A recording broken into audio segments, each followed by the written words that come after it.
상담의 장에서 굉장히 많은 바람꾼들을 만납니다. 그러면 저는 예전에는 그렇게 얘기했어요.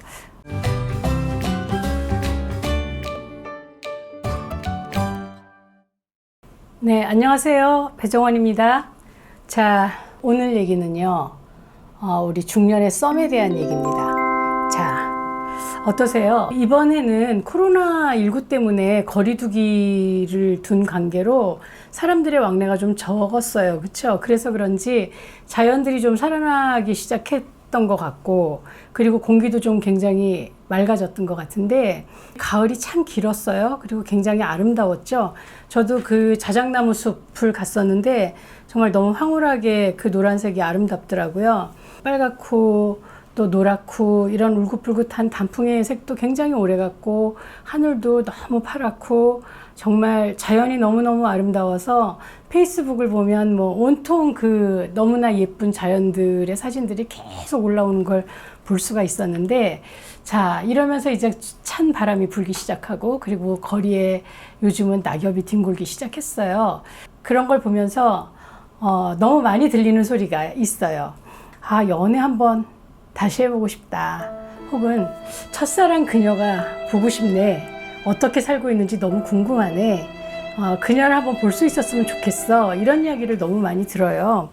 젊은 날에 그렇게 가슴을 설레게 하고, 또 온몸이 막 감전된 것처럼 늘 긴장되어 있고, 또 심장은 그녀를 보기만 하면, 그를 보기만 하면 쿵쿵 뛰고, 이런 감정을 더 나이 들기 전에 다시, 아니, 이제 나이가 들었더라도 그 사랑을 경험하면 다시 내가 젊어질 것 같은 그런 생각이 드나 봐요. 싱글이야 자연이 너무 아름답든 아니면 너무 외롭든 소슬하든 뭐 옆구리가 시릴 수 있어요. 그렇죠? 겨울이 되면.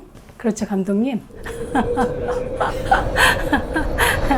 그런데 그 짝이 있는 남자나 여자도 뒤늦은 사랑 타령을 하는 걸 보면, 우리 모든 사람들의 마음에는 좀 바람의 유전자가 내재되어 있지 않나 라는 생각이 들어요. 진화 심리학자들은 뭐라고 얘기했냐면, 지금 현대에 살고 있는 우리들은 정말 과거 인류의 아주 잘생긴 남자와 여자, 그리고 바람둥이들의 후손일 거다, 이런 이야기를 하고는 해요. 그 이유는 뭐냐면, 다른 여자들과 미래를 했던 그런 남자들은 자손을 더 많이 남겼을 거고요. 또 남자가 있지만 다른 남자하고 미래를 몰래 했던 사람은 그 남자한테 굉장히 많은 서포트를 받았겠죠. 그래서 굉장히 나의 아이들을 우수하게 길러낼 수 있었을 거라는 거예요. 그래서 다양한 유전자를 가질 수 있었을 테니까 훨씬 건강하게 아이를 키웠겠죠. 이렇게 열정적인 사람들의 자녀가 더 많이 살아남아서 도취라든지 애착이라든지 또 장기적으로 이렇게 편안한 관계가 너무 좀 초조하고 불안한, 그것이 아마 우리들의 유전자에 남아있지 않을까? 이런 이야기를 하는 거죠. 그 동물학자인 노버트 비솝이라는 분은 뭐라고 얘기를 했냐면요.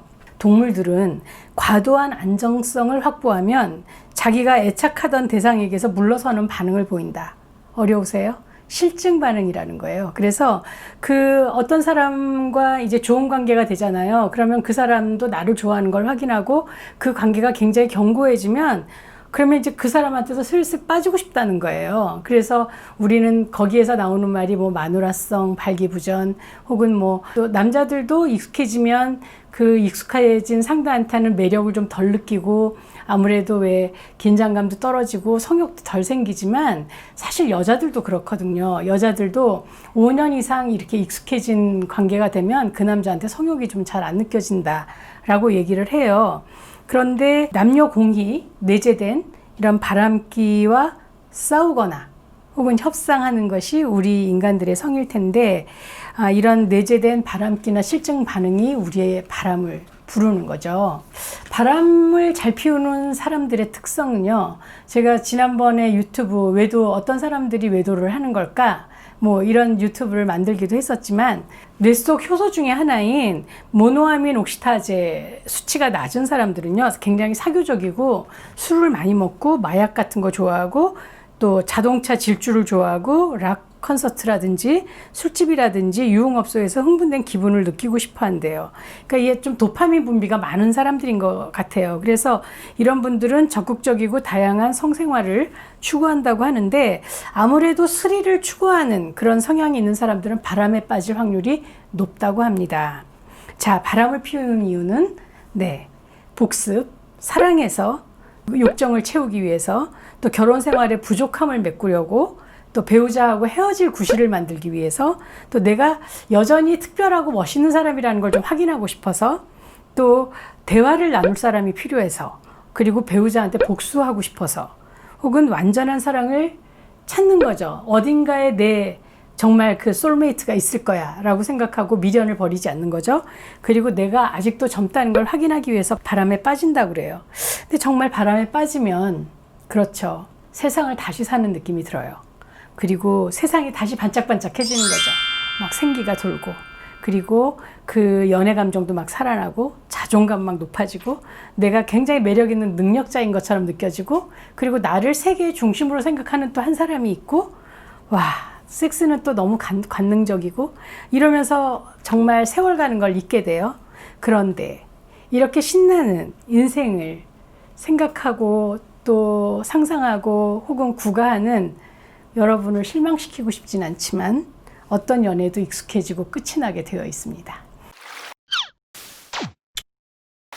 자, 관계가 깊어지면요, 더 이상 그녀에게 혹은 그에게 설레이지 않아요. 그리고 아슬아슬했던 스릴이 불안해져요. 이제는 그게 막 도취나 막 흥분을 일으키는 게 아니라 점점 불안해지는 거죠. 왜냐하면 내가 저 사람에게 뭐지? 라는 생각을 자꾸 하기 때문에. 특히 여자들은 정체성이 굉장히 중요하거든요. 저 사람한테 내가 뭐야? 저 사람은 왜 나를 사랑한다면서 아직도 부인하고의 관계를 유지하고 있지? 그래서 외도에서 끝냈다라는 얘기를 들어보면, 왜 그만뒀어요? 이렇게 물어보면 그녀가 이혼하라고 자꾸 얘기를 해서 결국 그만뒀다, 이런 얘기를 많이 해요. 그래서 그 남자든 여자든 정말 이제 어떤 사람과 사랑하게 되고, 그리고 그 관계가 깊어지면 그 사람한테 정말 의미 있는 누군가가 되고 싶은 거죠. 그러다 보면 이제 점점 싸우게 되고 갈등은 심해지고, 그러면서 이제 점점 감정의 밑바닥을 보게 되는 거예요. 그래서 어떤 바람도 끝은 참 비루하더라고요. 가정은 불안해지죠. 배우자는 완전히 피폐해져 있죠. 내가 돌보지 않는 동안 그 사람 너무 황폐해진 거예요. 나만 보고 나를 쫓아다니고, 그리고 자존감은 너무 떨어지고, 그래서 아이들은 그런 부모 사이에서 너무 불안정해져 있죠. 그리고 배우자가 알게 되면 이혼이나 망신이죠. 그렇죠? 죄의식도 있고, 또 거짓말은 자꾸 쌓여가고, 뭔가 숨어서 해야 되고, 그리고 간통죄를 형사에서 처벌하지 않지만 그게 떳떳한 일은 아니잖아요. 그래서 지옥이 시작이 되는 거예요.